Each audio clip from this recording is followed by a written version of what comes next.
In the battle for global dominance, rare earths have become the new oil. These 17 obscure metals power everything from fighter jets to electric vehicles to smartphones and wind turbines. China figured this out quite early, and quietly it built a near monopoly on these rare earths. And when trade tensions with America flared up, Beijing did not need to use missiles or fighter jets to make a political point. It just needed rare earth minerals. In this video, we'll try and break down how China cornered the world's rare earth market, how it used that dominance against the United States, and what India can learn from Beijing's strategy. Rare earth minerals are not actually that rare. They're just harder to extract and even harder to refine. Back in the 1980s and in the 1990s, America and Australia led rare earth production around the world. But as environmental concerns arose, mining shifted to where mining was cheapest, and that was China. Beijing offered subsidies to state-owned miners, low labor costs, and of course loose environmental regulation. By the mid-2000s, China controlled over 90% of the global supply of rare earth minerals. In 2010, when Japan detained a Chinese fishing trawler near disputed islands between both those countries, Beijing cut off rare earth exports to Tokyo. That incident sent shockwaves across the globe, but particularly in Japan. And that is when the world realized that China had turned a supply chain into a strategic weapon. Fast forward to 2025, when US President Donald Trump imposed his reciprocal tariffs on Chinese goods, the Chinese state media hinted at retaliation. They said openly on television, "Do not forget who controls rare earths." China slapped rare earth export controls on all foreign firms, including American ones like Nvidia and Apple. Soon after, Xi Jinping even visited a rare earth factory. That was a not-so-subtle reminder to America that China can choke America's big tech and defense industries overnight if it so chose. That forced Donald Trump to the negotiating table with Xi Jinping. In his recent tour of Asia, Trump was also busy stitching up rare earth agreements with a number of Asian countries, including Malaysia, Thailand, Cambodia, even Japan. All of these countries Trump has signed rare earth agreements with during his current Asia trip. Trump realizes that China has a stranglehold on rare earths and has been easily weaponizing this to counter his tariffs.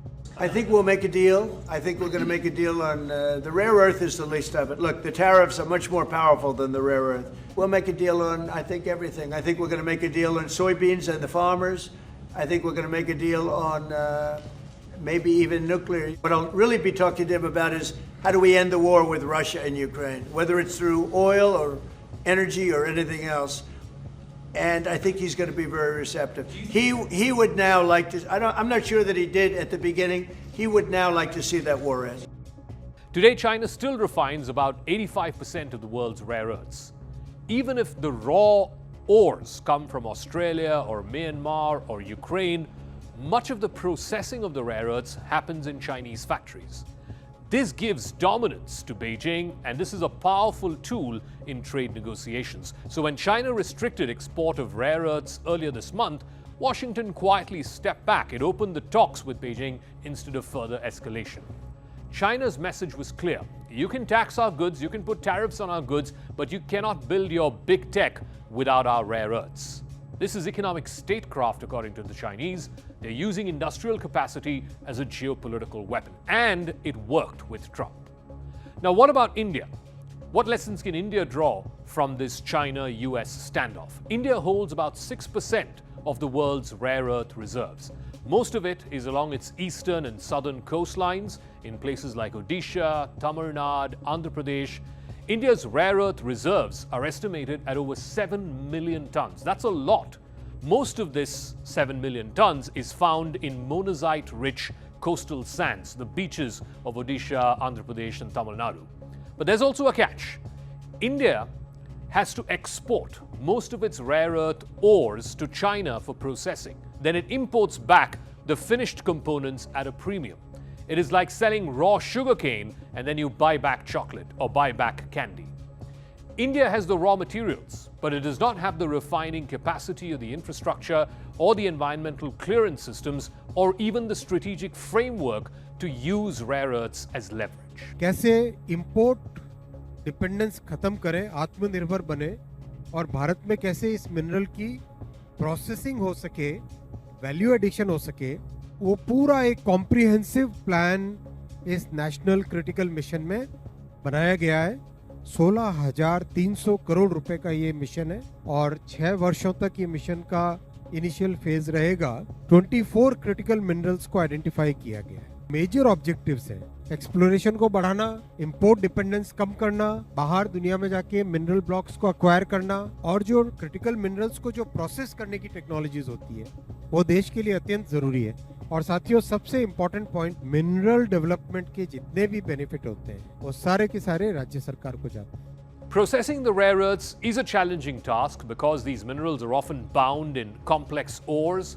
That, of course, requires a lot of energy-intensive factories, chemically hazardous separation techniques.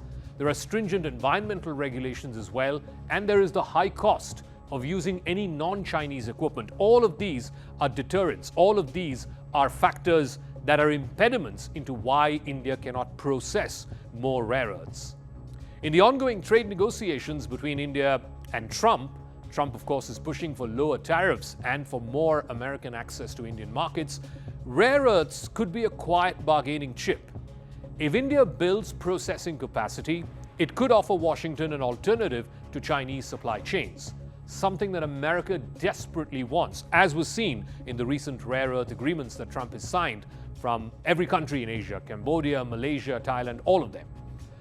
The confrontation between India and America over tariffs is also a question of building leverage. The world is already realigning to these new supply chain requirements. The United States, Japan, Australia, they've launched the Mineral Security Partnership. They're trying to diversify away from China. India has joined as a critical minerals partner, but progress on being able to extract rare earths and, more importantly, process rare earths, that progress has been rather slow.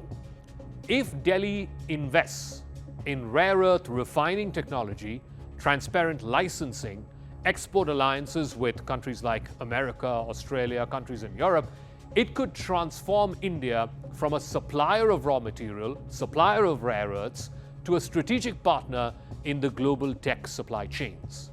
India, in fact, recently launched the National Rare Earths Mission, but things have been moving again quite slowly. China has taught the world that control over critical resources can translate into geopolitical power. India does not need to copy Beijing's playbook, but it's a playbook that India can well learn from.